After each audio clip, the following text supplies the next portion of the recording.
we are here at one of the greatest car shows in the nation, the Greenwich Concours 2024. So, without further ado, let's get right into it, because I heard there's going to be some good stuff here. So, enjoy. So, starting over here, we have these three Fiats from, I would guess, the 50s. They're not really my thing, the Fiats, but they're here. Come along over here, you have the brand new Lamborghini Revuelto, 1,000 horsepower, 6.5 liter V12, one of actually the fastest Lambo ever. This looks sick. Along with the Urus Performante. I do like it in orange, but I was never really the biggest fan of the Urus, but the Performante I do like overall. But I still go with the Ferrari Puro. So there really is a lot to see at this show. You have this line of 356s, a classic Speedster. Those are rare. You have 356 Carrera, a couple other 356 models. This is basically the original Porsche sports car before the 911. You have another Speedster over here. These could go up to $1 million because they're so rare. But most of them are around $500,000, I believe. Look, you even have more, like, starting another Speedster. You have probably some of the earlier 356s. Let's try to see what year that is. Oh, 57. 356 came out in the late 1940s. So yeah, a lot of 50s era Porsche models. Now you have some of the 911s. Here's a Carrera RS. That thing is sick and it's classic. You would never see. This is a car you don't see that much. Look at that. I think it's important to talk about Steven's cars too. Insane. They're just to our off our shoulder here. Another 356, 356A, and then you have this classic Aston DB2. So we're ignoring the EVs because I'm personally not a fan of Lucid.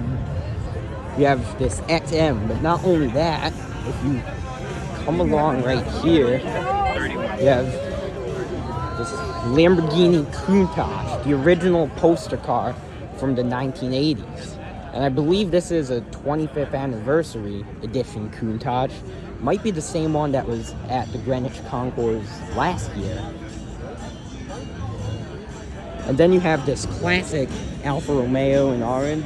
Not sure what model this is. You also have the classic Fiat. And you have the Temptations playing to sort of define some of this era, I guess. Here you have a 1967 Alfa Romeo Giulia Sprint, classic. And here are two cars I've actually never heard of. This one's an ISO. And there is, I mean, we have 141. How many cars do we have on? 140, I believe, today. Cars and motorcycles too. So it's going to be fantastic. It looks pretty good. As Bill said, make your way around the corner. There's all the Rolls-Royces to see. Across the street, we have the ride and drive. So take yourselves back to the pre-war era with the Rolls-Royces, basically. Here you have a 1930s Rolls, all original. Wow. You have one from 1915. That one, that is very nice. You have a few more Rolls's. You got this 1937 Phantom, which was also here last year. You have one with wooden doors. That one. And then a 1927 Rolls-Royce Springfield. Looks pretty good in blue, honestly. I don't know too much about the pre-war Rolls's, but I do appreciate what they are. You have the Cornish from 1979. Coming along here, we get more modern with the Phantom drop head, and then you have a Silver Cloud, classic Rolls, and you have a few more. Like you have another Silver Cloud there. It's actually a Silver Cloud drop head. Should be more precise. You have the Silver Wraith, and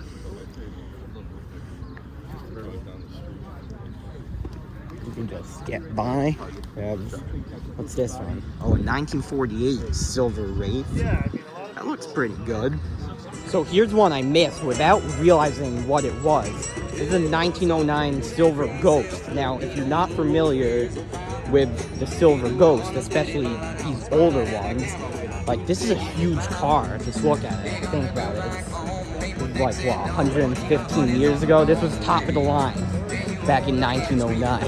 And these are basically priceless. It could be worth millions of dollars because they're so rare, these old Silver Ghosts. So here's something that you can't miss. This 1966 Porsche 910 001 race car. This car is the first 910 model Porsche built in the factory of Porsche in '66. And you can see this is a real race car. It has the driver's names, Nicky Lauda and Rudy Linz.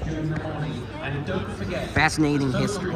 So a little before the summertime blues, we're starting with this 1935 Triumph, that is, followed by a 30 Fiat. This might be a race car. You have 35 Matford Roadster. Interesting. Another one, 1939. And then, what's this one? 27 Mini. I've never even heard of some of these. Oh wow, this is a luxurious car, I must say. And then you have classic little MG over there. Those have always been fun little cars to drive. Here we have some pre-war American classics, like this 1932 Cadillac, but not any Cadillac. This is a Cadillac V16, and that is the engine. 16 cylinders. This is a huge engine for those days. And probably the most luxurious and quickest car, if all that weight doesn't stop it. But then, of course, in America, you have Duesenberg, which are probably competitors along with the V16 Cadillac. You have another Cadillac, followed by some of these American classics.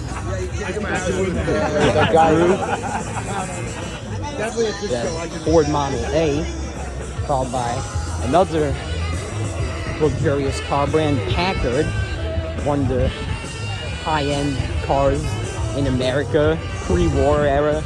They went out of business a while ago. Yeah, this is fascinating. That one's really nice. So here we have not one, but two Diablo SVs from the 90s. You have the next generation V12 Lamborghini Murcielago, followed by the next generation, the Aventador. Who's this? Dynamix? YouTube channel. I don't know it. And then come back to the 60s with the classic Lamborghini 350 GT. Classic and, oh sorry, very nice name.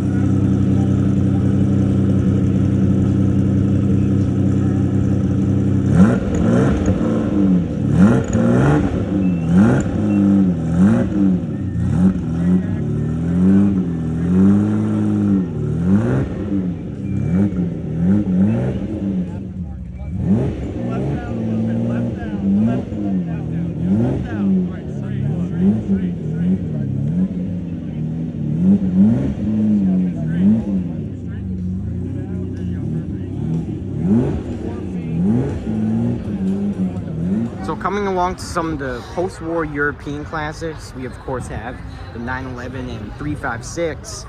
We have a few Benzes. That's a 280 SL, followed by even older Benz, followed by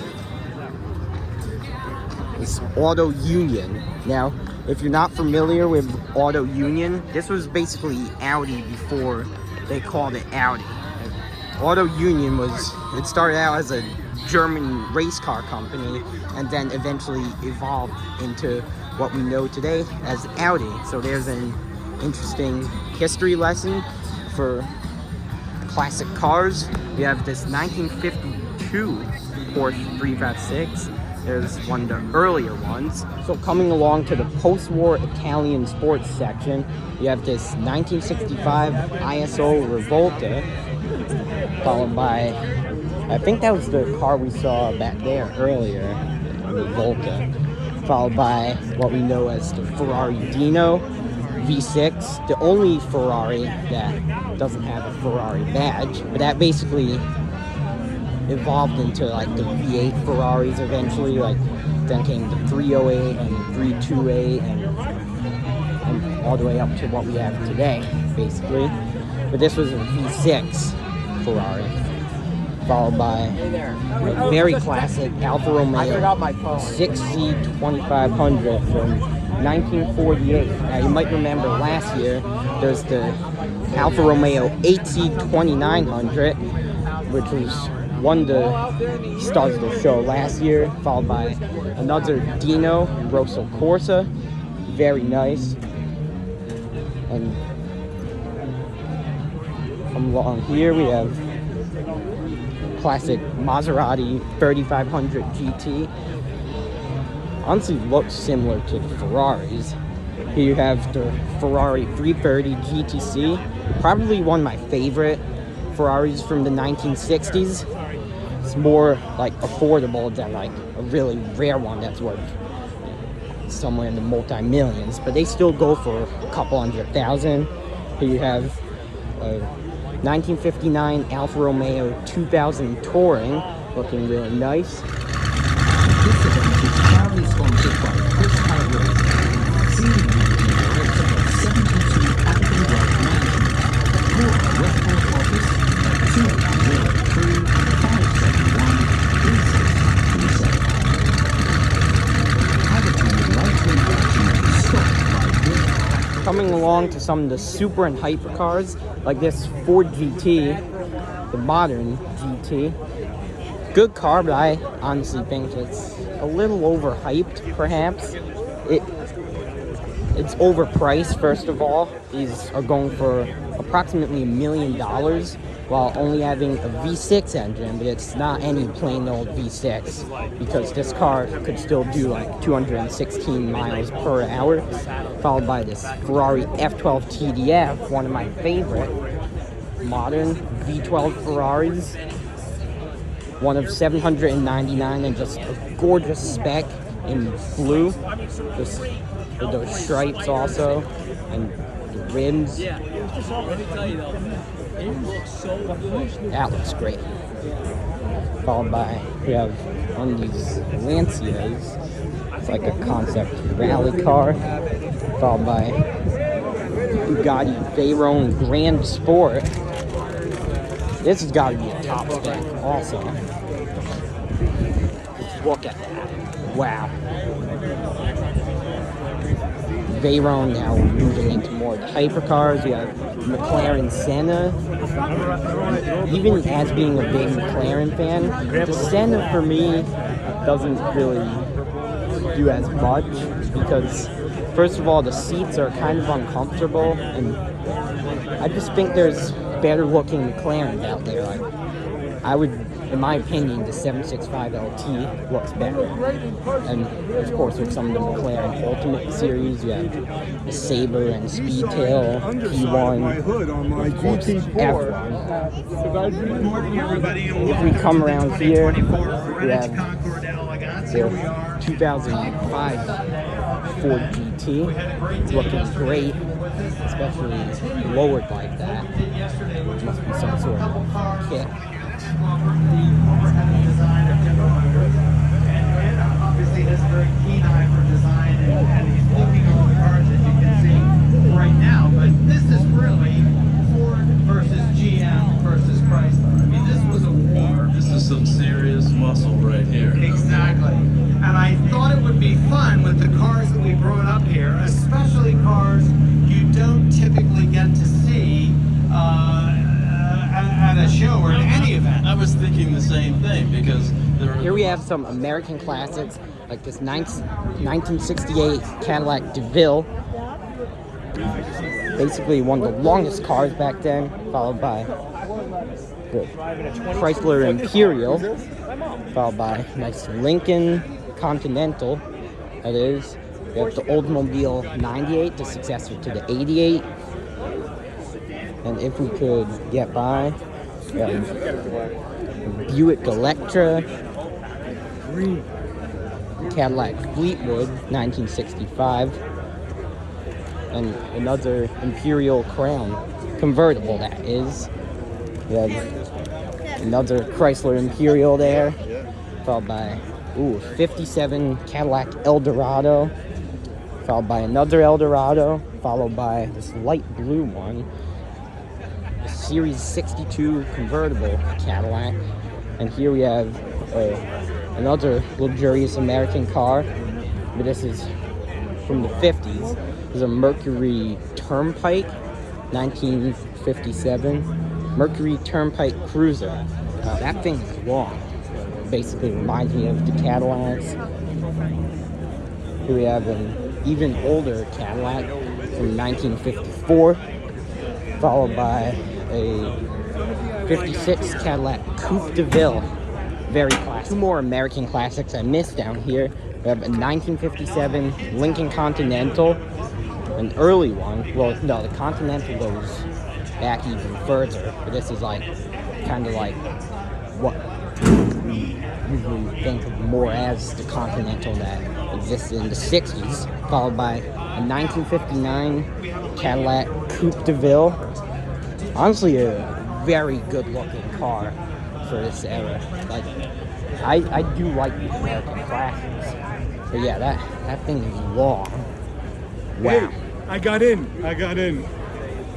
Very luxurious. You have America or another Montreal. Porsche 356, And, followed by yeah, the name's original stuck, and Bond car, it's a beautiful Aston name, Martin car, but DB5, you see there's very little Montreal 1964. badging just on the One the of ashtray. the great all-time We were classics. commenting too. If you come along Justin and through I, here, this is the color to guess have what this we got? car in. But if certain we can cars get you by, know, this is going to be a hard one to this get car photos belongs of, in orange. just how good it is, because it's a Ferrari 250 GTO was a V8, not a 4-cylinder. Series II, to be specific, from 1963.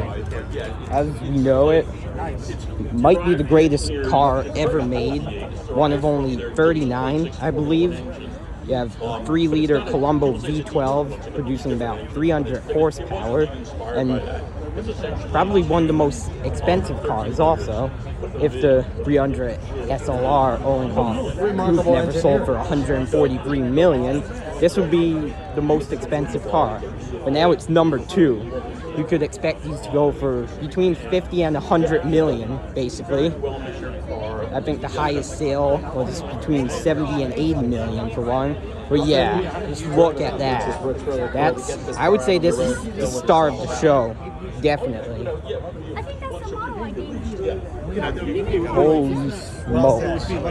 Dave, thank you very much. Appreciate View of it. We'll go on to our next Wow. winner. So we actually have pretty much seen everything at the 2024 Greenwich Concours d'Elegance.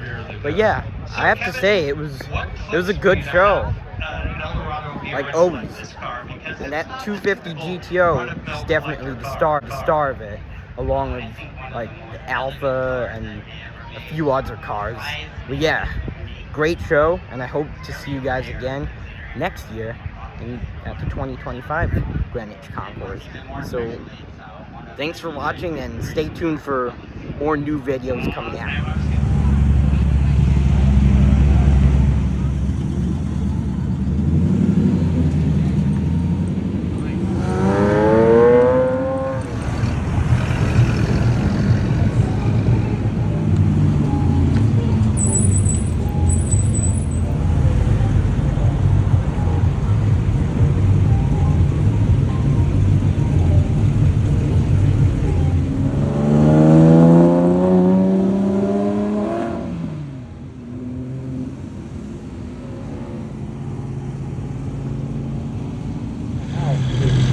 The two jungle wood feet in the middle. How? I mean.